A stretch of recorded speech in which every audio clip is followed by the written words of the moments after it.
میں اس وقت salt leak city امریکہ میں موجود ہوں جو کہ یوٹا کا ایک شہر ہے، اور میں یہاں پر تھوڑی دیر پہلے مارمن چرچ میں موجود تھا جو کہ ٹیمپل اسکوائر میں موجود ہے، اور اس وقت ہم ٹرام سے سفر کر رہے ہیں۔ اور کمال بات میں آپ کو بتاؤں کہ ٹرام جو ہے فری زون میں چلتی ہے، مکمل طور پر فری چلتی ہے۔ آپ دیکھیے لوگ اس میں سفر کرتے ہیں، اور دیگر اس میں مذاہب کے لوگ بھی موجود ہیں، دیگر ممالک سے تعلق رکھنے والے لوگ بھی موجود ہیں، اور ان سے بالکل چارج نہیں کیا جاتا، یعنی یہ فری آف کاسٹ ہے۔ کمال بات یہ ہے کہ جو لوگ امریکہ کی اتباع کی بات کرتے ہیں، جو امریکہ کو فالو کرنے کی بات کرتے ہیں، ان کو چاہیے صاحب کہ اس طرح سے بھی تھوڑا سا اتباع کریں کہ ہم لوگوں کو آسانی سے ان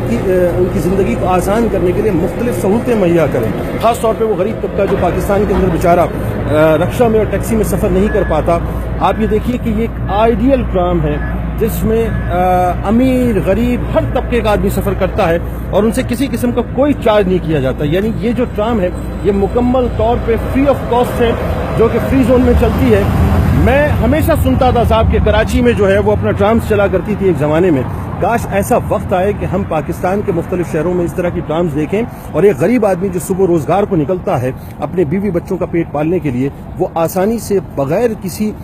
یعنی پیسے کے دیے یا پیسہ صرف کیے جو ہے وہ اپنے کاموں کو پہنچ سکے، تاکہ اس کی زندگی آسان ہو۔ اللہ کرے کہ ہم یہ جو ایک ہمارے ہاں گرین بس اور اورنج بس کا جو ایک ہمارے ہاں شور بپا ہے، ہم اس سے نکل کر لوگوں کو بنیادی سہولتیں ان کے ڈور اسٹیپ پہ بغیر پیسے لیے فراہم کریں، تاکہ لوگوں کی زندگی آسان ہو سکے۔ بہت ہم